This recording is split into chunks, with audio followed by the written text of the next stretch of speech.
un pasado muy similar al de la protagonista de Lady Bird, hacía muchísimo tiempo que quería hablar con alguien sobre la primera película de Greta Gerwig. Por suerte pude hablar con Sam Levy, el director de fotografía, que trabajó en más de una oportunidad con ella, trabajó en Frances Ha y en algunas otras películas donde ella quizás no escribió el libreto, pero sí fue parte como actriz. Dialogamos sobre cómo fue construir la identidad de esta película y un montón de cuestiones referidas a lo estético puntualmente y a pensar la historia como si fuera una memoria. Yo les digo que vi la película después de esta idea de pensar la imagen como una memoria y creo que está muy a flor de piel. Se nota muchísimo esa noción que intentaron comunicar de pensar la época donde se termina quizás una etapa de la adolescencia y empieza a empezar, valga la redundancia, la juventud, y verlo como una memoria. Todo esto lo van a escuchar en la voz de Sam Levy, el director de fotografía de Lady Bird. We now return to Mira Akien and Contre with our latest interview. By the time Greta showed me the script for Lady Bird, which is about 3 years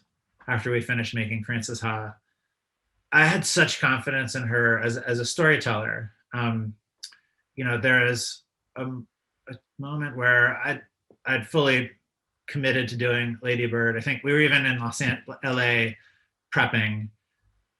And I remember we went out to dinner and she was telling me some advice she got from a very prominent director, not Noah, someone else, who had some notes for her on her script, and she asked me what I thought, and I was like, "Why would you take that person's advice? Like, you're a better storyteller than this person, who I won't say who it is." Lady Bird, is that your given name? Yeah. Why is it in quotes? I gave it to myself. It's given to me by me. I had a lot of faith in her abilities. It was just so obvious.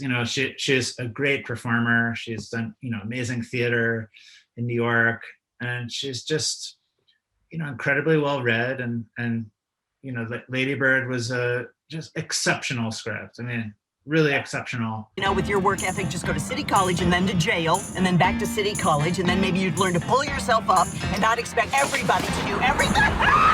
The topic of, okay, what is the aesthetic or the texture, the color, what's that personality, what's that feel like? And that's just talking on an emotional level, not a technical level, not a referential level. Like, well, it should look like, I don't know, the Godfather, or a William Eggleston photo. A very, very popular reference among cinematographers is, the photography of William Eggleston, who's brilliant, but it's such a common frame of reference. I try to avoid these things that are commonly referred to by other filmmakers, just because it's pervasive. It's pervasive in filmmaking.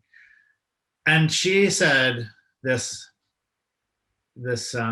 thought of, it should look like a memory. And as soon as she said it, I knew what she meant, or I knew what I thought she meant, which is just like, when you remember something, when you have a memory, what does that look like? How do you close your eyes and you think, okay, when you graduated high school, or when you were in Catholic school yourself, what does it look like in your mind? And so we talked about it. It was such a cool conversation, because you can apply this emotional concept to photography or music or dance, whatever art you make, collage. But for filmmaking, and in my case, cinematography, okay, when I think of being in high school, I can picture it, but it is like, it's removed, obviously, it's removed from reality. So how is it removed from reality, and how do you see that? And how far do you want to physically take that concept when you're presenting it? And the thing was, and why it was a great collaboration for me, was I knew that we could manifest this idea without being too literal. That I do feel, I've always thought that cinematography as an art form, as an expression, is directly, it hinges very much on the personality of the person creating. But specifically to the idea of looking like a memory, it just represented to me something that's, it's just removed from our reality, but you can picture it very vividly. So how do you manifest? And then, the physical expression was, using an Alexa camera and old lenses, something lots of people do. That's not original at all. Everyone does that now.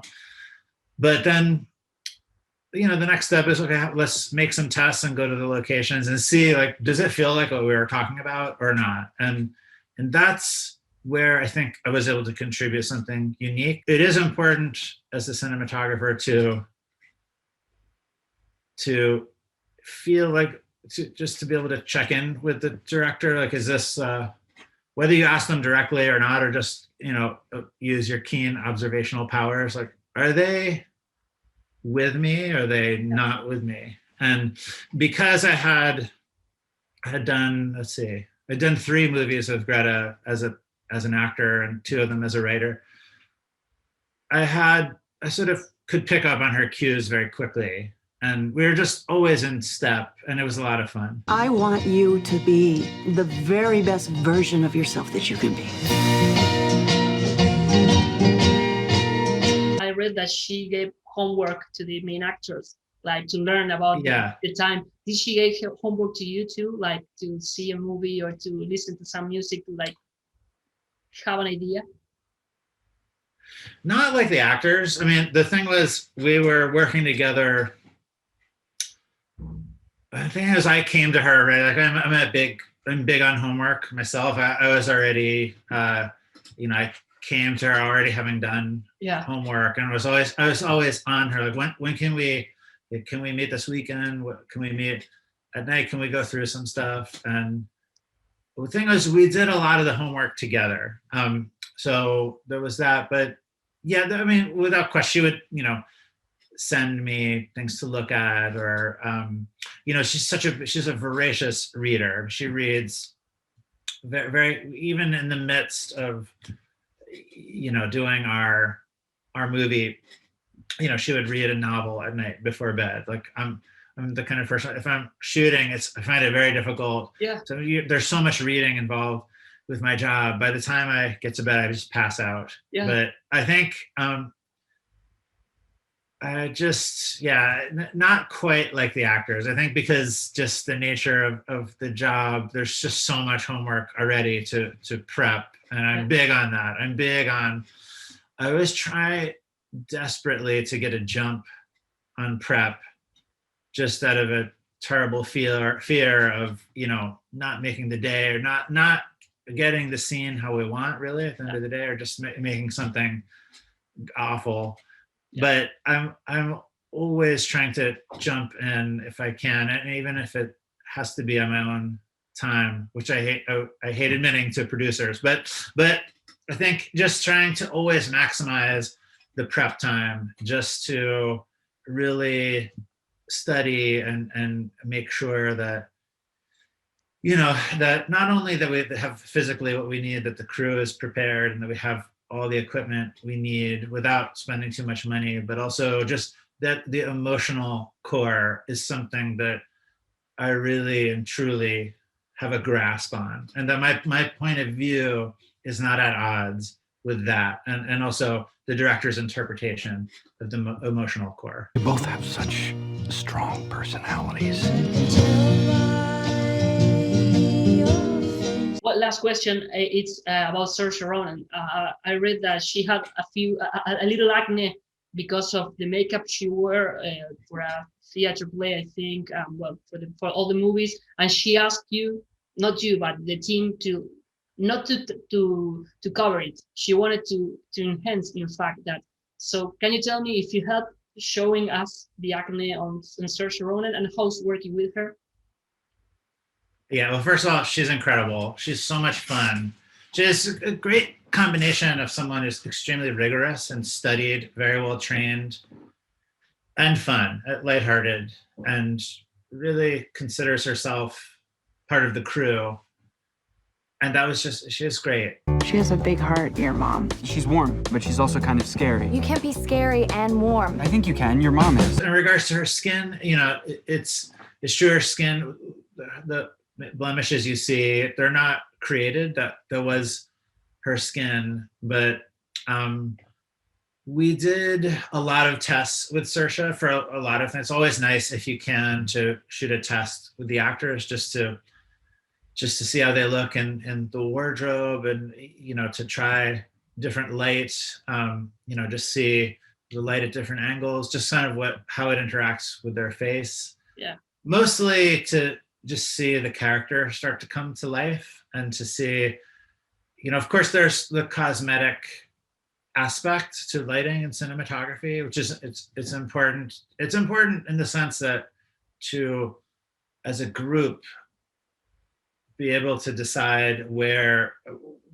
you fall in terms of its importance, But in the case of Saoirse becoming Lady Bird, we had a great makeup artist, Jackie Knowlton,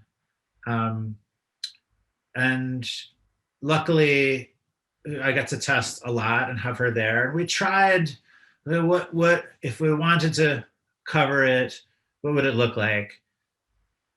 Let's just look at everything available to us for the character. And as soon as we covered it up, it's like, that's totally wrong.